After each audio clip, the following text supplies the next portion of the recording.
दिनै जोङो दुलाराय बर' फरायसा आफादा जोंनि बड'लेण्ड सोमावसारनायनि गिबि मुंख्लं बिथां सुजित नार्जारिनि आंगो बिफा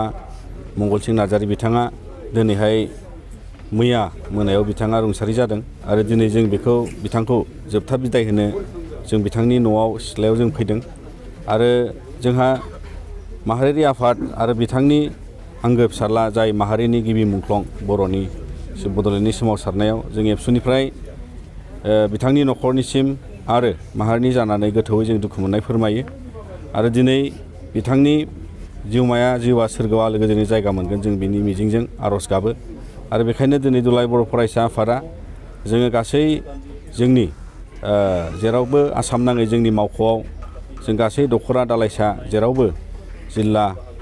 बिथांनि मुङै जोङो मोनसे आलारि बाथि सावनायजों लोगोसे कन्डलेन्स हाबाफारि जोङो मोनसे लादों आरो बेखौ जों बयखौबो फालिनो थाखाय खावलायदों आरो बिथांनो मान बावनो थाखाय जों खावलायदों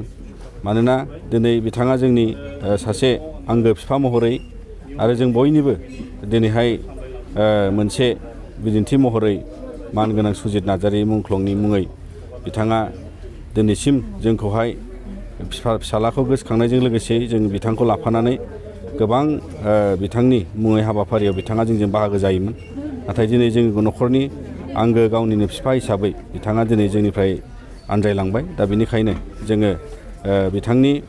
जि न'खर आरो लोगोसेयै फैबाय थानाय समाव सारादु जागोन बे गासैखौबो दुलाराय बर' फरायसा आफादा न'खरजों लोगो नांनानै सावरायनानै जोङो मदद खालामलांगोन होननानैबो जोङो दिनै बुंनानै लायो आरो बेखौनो जों दुलाराय बर' फरायसा आफादनिफ्राय दिनैनि समाव जाहाथे बयबो बे दुखुनि समाव जोंनि मावथिजों लोगोसेयै खाथिनि आइ आफा बिदा फंबायमोनहाबो बेयाव बाहागो जानानै बिथांखौ मान बावो। दिनै जोङो दुलाराय बर' फरायसा आफादा जोंनि बड'लेण्ड सोमावसारनायनि गिबि मुंख्लं बिथां सुजित नार्जारिनि आंगो बिफा मंगलसिं नार्जारि बिथाङा दिनैहाय मैया मोनायाव बिथाङा रुंसारि जादों आरो दिनै जों बिथांखौ जोबथा बिदाय होनो जों बिथांनि न'आव सिथ्लायाव जों फैदों आरो जोंहा माहारियारि आफाद आरो बिथांनि आंगो फिसाला जाय माहारिनि गिबि मुंख्लं बर'नि बड'लेण्डनि सोमावसारनायाव जों एबसुनिफ्राय बिथांनि न'खरनिसिम आरो माहारिनि जानानै गोथौयै जों दुखु मोननाय फोरमायो आरो दिनै बिथांनि जिउआ सोरगोआव आलो गोजोनै जायगा मोनगोन जों बिनि मिजिंजों आर'ज गाबो आरो बेखायनो दिनै दुलाराय बर' फरायसा आफादा जोङो गासै जोंनि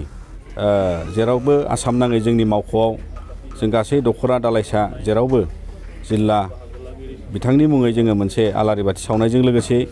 कन्डलेन्स हाबाफारि जोङो मोनसे लादों आरो बेखौ जों बयखौबो फालिनो थाखाय खावलायदों आरो बिथांनो मान बावनो थाखाय